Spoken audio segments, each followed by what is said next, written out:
नमस्कार विद्यार्थी मित्रांनो, तर आपण बिझनेस स्टॅटिस्टिक्स अँड मॅथमॅटिक्सचा आपण दुसरा टॉपिक बघत होतो. ते म्हणजेच काय, मॅट्रिसेस, सारणी. त्यामधील आपण addition of matrices, subtraction of matrices हे पूर्ण केलात. मल्टिप्लिकेशन ऑफ मॅट्रिसेस सुरू होतं, त्यावरती आपण प्रॉब्लेम काही घेतला. तर या लेक्चर मध्ये प्रॉपर्टीज ऑफ मॅट्रिसेस बघून लगेच त्यावरती प्रॉब्लेम घ्यायचे. तर घ्या मग हेडिंग काय, तर properties of multiplication of matrices. तर याला आपण म्हणू शकतो काय, सारणीच्या गुणाकाराचे गुणधर्म. हे लक्षात. तर त्यामध्ये पहिला गुणधर्म बघा, 3 गुणधर्म आहेत. आपण अगोदर गुणधर्म बघू आणि नंतर एकदाच प्रॉब्लेम घेऊ त्यावरती. तर घ्या मग काय, matrix multiplication is general is non commutative. Matrix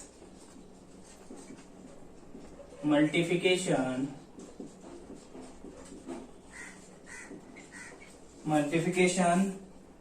in general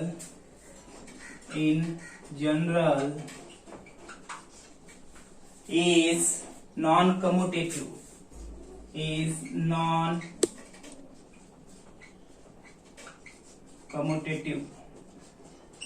त्यालाच मराठीमध्ये घ्या काय, सारणीचा गुणाकार हा क्रमवरती नसतो. सारणीचा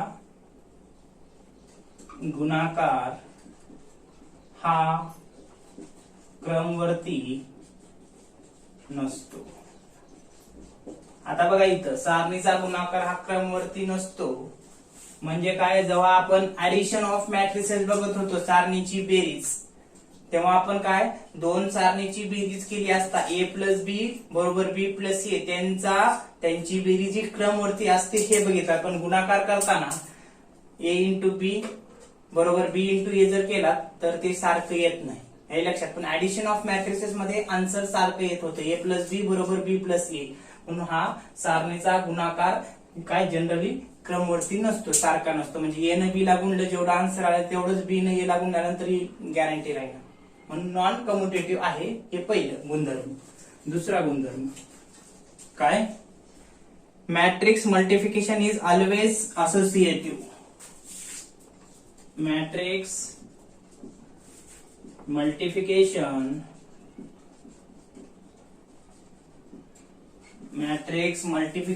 is always associative. बघा, ऍडिशन ऑफ मॅट्रिसेस मध्ये आपण 3 सारण्या दिल्यानंतर त्यांची जर बेरीज करा म्हटलं, बेरीज केल्यानंतर म्हणजे काय, ए प्लस बी प्लस सी बरोबर ए प्लस कंसात बी प्लस सी आपण बघितला, तेव्हा त्यांची बेरीज सारखी येत होती बरोबर. 3 जर सारण्या दिल्या असत्या तर ते असोसिएटिव्ह होतं ऍडिशन किंवा मग सबस्ट्रॅक्शन करते वेळेस. तर इथं सुद्धा काय म्हटले, matrix multiplication is always associative. जेव्हा 3 सारण्या दिल्या असता आणि त्यांचे जर गुणाकार करा म्हटलं आणि गुणाकार केला ए इंटू बी इंटू सी किंवा मग ए इंटू बी इंटू सी केला असता तर गुणाकार हा सारखाच येईल, लेफ्ट हँड साइडचा बरोबर राईट हँड साइडचा. म्हणून matrix multiplication is always associative. म्हणून इथे घ्या, सारणीचा गुणाकार हा सहचारी असतो, हे लक्षात. हा दुसरा. तिसरा घ्या मग काय point, matrix multiplication is distributive. Matrix multiplication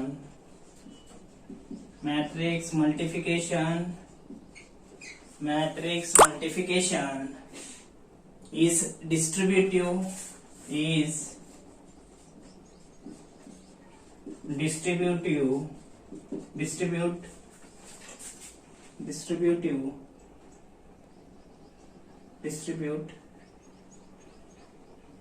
over addition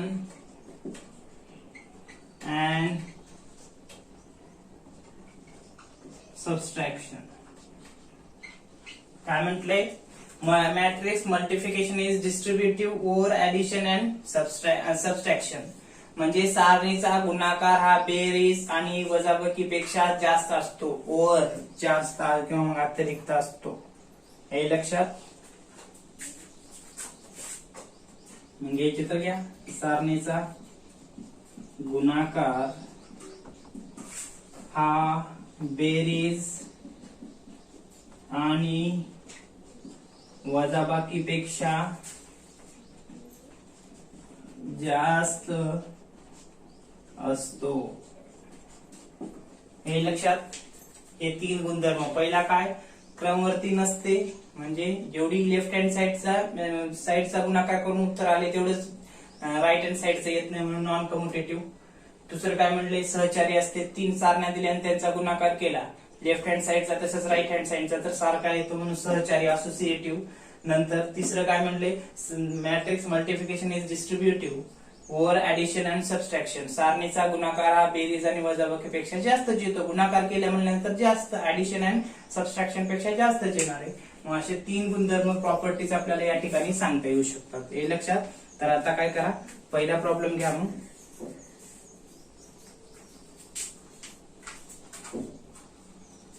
हे झाले तीन गुणधर्म. हे मोडून लगेच प्रॉब्लेम घेतो आपण.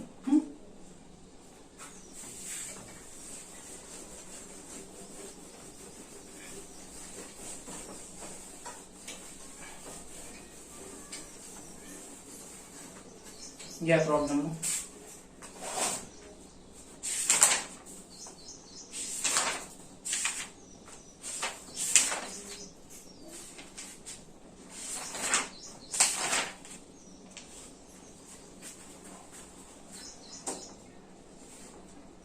नंबर 1 बरं का ह्याच्यातला. ए बरोबर 4 5 6 7. बी बरोबर 8 9 10 11. फाइंड ए इंटू बी बरोबर बी इंटू ए. हे लक्षात करा. मग गुणाकार ए इंटू बी बरोबर 4 गुणिले 8 अधिक 5 गुणिले 10 नंतर 4 गुणिले 9 अधिक 5 गुणिले 11 नंतर 6 गुणिले 8 अधिक फक्त या पहिल्या संख्या बदलतील. या संख्या सारख्याच राहतील. 6 गुणिले 8 नंतर 7 गुणिले 10 7 गुणिले 10 नंतर 6 गुणिले 9 6 गुणिले 9 अधिक 7 गुणिले 11 7 गुणिले 11. त्यानंतर ए गुणिले बी बरोबर 4 8 32 अधिक 5 10 50 बरोबर 8 चौक 32. इथं 9 चौक 36 का 9 चौक 36 अधिक 11 5 55 नंतर 8 संग 48 अधिक 7 10 70 इकडं 9 सकी 63 का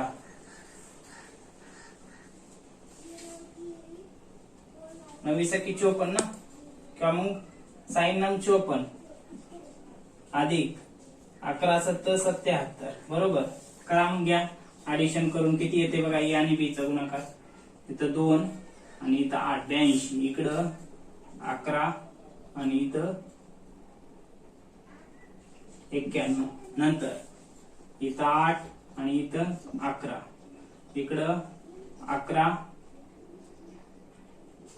13 बरोबर. 7 आणि 4 11 ला 1 हाच्याला 1 7 आणि 1 8 8 आणि 5 13. हे आलं काय? ए इंटू बी. आता काय करा लगेच बी इंटू ए करून घ्या. इथे लिहून घ्या मग आधी. बी इंटू ए बरोबर काय 8 9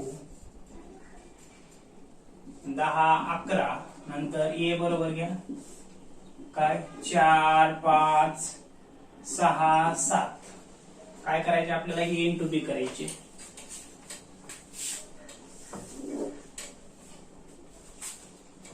बी इंटू ए बरोबर 8 गुणिले 4 नंतर 9 गुणिले 6 अधिक 9 गुणिले 6 नंतर 8 गुणिले 5, 8 गुणिले 5, नंतर 9 गुणिले 7, 9 गुणिले 7, नंतर 10 गुणिले 4 अधिक 11 गुणिले 6, नंतर 10 गुणिले 5, 10 गुणिले 5 अधिक 11 गुणिले 7, 11 गुणिले 7. ती पेन ब्लॅक संपल्यामुळे या पेन न लिहित आहे. जरा झूम करून लेक्चर बघा बरं का, जर ओळखू येत नसेल तर. आता बी इंटू ए बरोबर काय मग 8 × 32, नंतर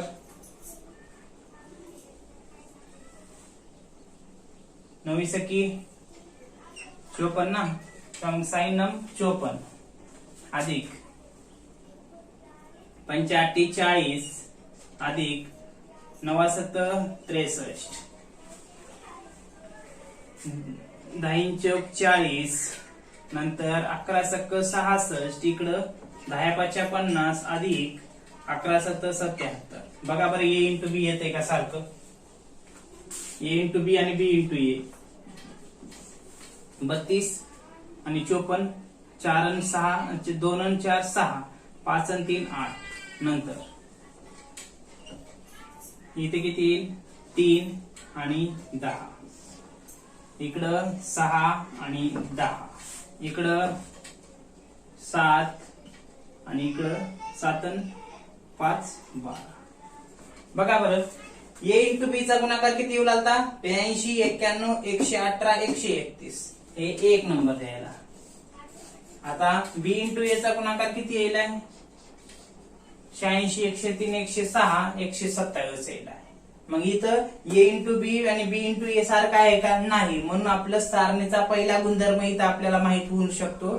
ते म्हणजेच काय की matrix multiplication in general is non commutative. सारणीचा गुणाकार हा क्रमवर्ती नसतो. क्रमवर्ती नसतो म्हणजे इथं काय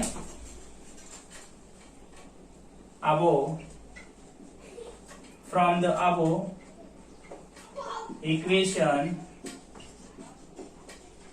first and second left hand side is equal to right hand side not equal करा. not equal हे not equal हे लक्षात असं लिहा. म्हणजे ए इंटू बी चा जेवढा गुणाकार आलाय तेवढाच आलाय का बी इंटू ए चा? नाही. म्हणून इथं आपण म्हणू शकतो सारणीचा दोन सारणीचा गुणाकार केला असता ए इंटू बी चा आणि बी इंटू ए चा तो क्रमवर्ती नसतो. हा पहिला गुणधर्म आपल्याला इथं माहित होऊ शकतो. हे लक्षात. हा पहिला गुणधर्म झाला. आता दुसऱ्या गुणधर्मावरती एक प्रॉब्लेम घेऊ घ्या.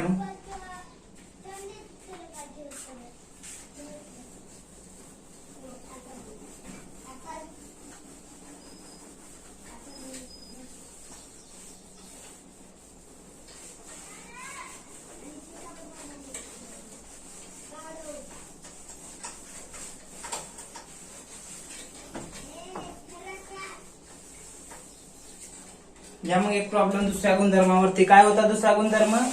Matrix multiplication is always associative. घ्या प्रॉब्लेम त्यावरती. If A is equal to 2 number बघा. If A is equal to 1 1 1 1, B is equal to 2 2 2 2, तर त्यानंतर सी इज इक्वल टू 3 3 3 3. काय विचारले बघा? फाइंड, इथं लिहितो फाइंड. फाइंड काय विचारले? ए इंटू बी. आधी ए चा आणि बी चा गुणाकार करा. जे काय उत्तर येईल त्याचा सी सोबत गुणाकार करा. हे लक्षात. आणि पुढे काय विचारलंय? ए इंटू बी इंटू सी. म्हणून आधी काय ए आणि बी चा गुणाकार करा. जे उत्तर येईल सी सोबत करा. नंतर ए जे शाळेसाठी बी चा सी चा गुणाकार करा आणि त्याचा गुणाकार ए सोबत करा. असा आहे. तर बघा मग उत्तर मग काय? एक लेफ्ट हँड साइड आधी. हा इकडली बाजू काढू. काय? ए इंटू बी इंटू सी बरोबर काय करावं लागलं अगोदर इथं इथं लगेच हे करू ए इंटू बी इथं काढू घ्या मग 1 इंटू 2 आता हे दोन हे आडवे हे उभे घ्यायचे अधिक 1 इंटू 2 नंतर 1 इंटू 2 अधिक 1 इंटू 2 हे लक्षात नंतर 1 इंटू 2 अधिक 1 इंटू 2 1 इंटू 2 अधिक 1 इंटू 2 काय केलं ह्यांना ह्याला गुणलं एवढं आलं परत ह्यानं ह्याला गुणलं एवढं आलं नंतर ह्यानं ह्याला गुणलं एवढं आलं नंतर ह्यानं ह्याला गुणलं एवढं आलं आता हे गुण इंटू सी सोबत करायचे उत्तर आल्यानंतर म्हणून इथं सी लिहून घ्यावं लागेल काय 3 3 3 3 हे लक्ष पुढे घ्या मग ए इंटू बी बरोबर काय गुणाकार बे एक बे अधिक बे एक बे लक्षात एवढं नंतर बे अधिक बे नंतर बे अधिक बे नंतर 2 अधिक 2 हे आता इंटू सी 3 3 3 3 हे लक्षात पुढे काय करावं लागेल ए इंटू बी बरोबर 4 4 4 4 इंटू सी आता त्याच्यासोबत गुणाकार करा सी चा काय 3 3 3 3 हे लक्षात घ्या मग गुणाकार करून ए इंटू बी इंटू सी 4 गुणिले 3 नंतर अधिक 4 गुणिले 3 नंतर यांना इकडल्याला 4 गुणिले 3 अधिक 4 गुणिले 3 परत हे ना तसंच 4 गुणिले 3 अधिक 4 गुणिले 3 इकडे पण 4 गुणिले 3 अधिक 4 गुणिले 3 पुढे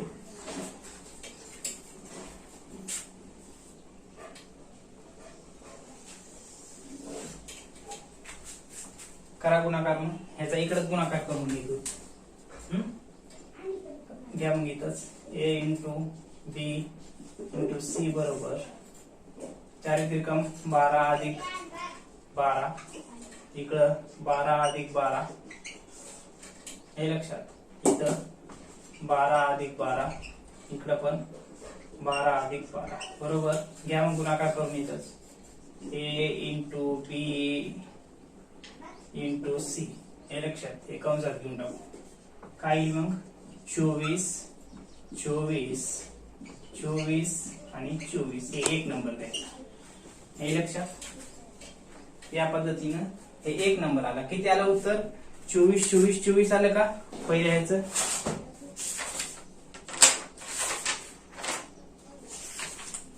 पहिल्याचं आन्सर किती आलं तर ते आन्सर येईल 24 24 24 आता राईट हँड साइडचं पण काढून घ्या आन्सर बघा एवढंच येते का मग राईट हँड साइड बरोबर काय विचारलंय की ए इंटू ए च्या शालतेसाठी आणि बी चा सी चा गुणाकार करून घ्या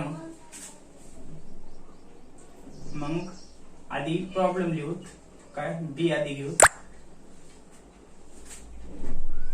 किंवा डायरेक्ट प्रॉब्लेम लिहू जे शालते ए बरोबर काय आहे 1 1 1 1 बी बरोबर काय आहे 2 2 2 2 सी बरोबर काय आहे 3 3 3 3 बरोबर घ्या मग करून आता याच्या शालतेसाठी ठेवा 1 1 1 1 ठेवलं आता बी गुणिले सी करा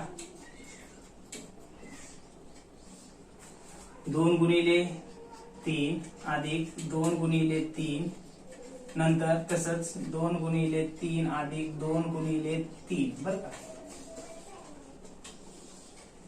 पुढे तसंच 2 गुणिले 3 अधिक 2 गुणिले 3 2 गुणिले 3 अधिक 2 गुणिले 3 काय केलं ह्यानं असं गुणलं परत ह्यानं ह्याला गुणलं नंतर ह्यानं ह्याला ह्यानंच ह्याला असं आलं पुढे आता ए बरोबर जशात जसं 1 1 1 बी इंटू सी बरोबर काय येईल 6 अधिक 6 इकडे पण 6 अधिक 6 इथं पण 6 अधिक 6 इकडे पण 6 अधिक 6 बरोबर आता काय करा ए इंटू बी इंटू आधी जाऊ दे हे शब्द एक एक एक एक बरं का. इकडं बी इंटू सी बरोबर घ्या 12, इकडं पण 12, हे 12 हे 12. आलं लक्षात. आता काय करा, एक न ह्याला गुणून घ्या मग गुणून ए इंटू कंसात बी इंटू सी बरोबर काय ए गुणिले 12 अधिक 1 गुणिले 12, परत इकडे 1 गुणिले 12 अधिक 1 गुणिले 12, नंतर 1 गुणिले 12 अधिक 1 गुणिले 12, इकडे पण 1 गुणिले 12 अधिक 1 गुणिले 12. हे लक्षात.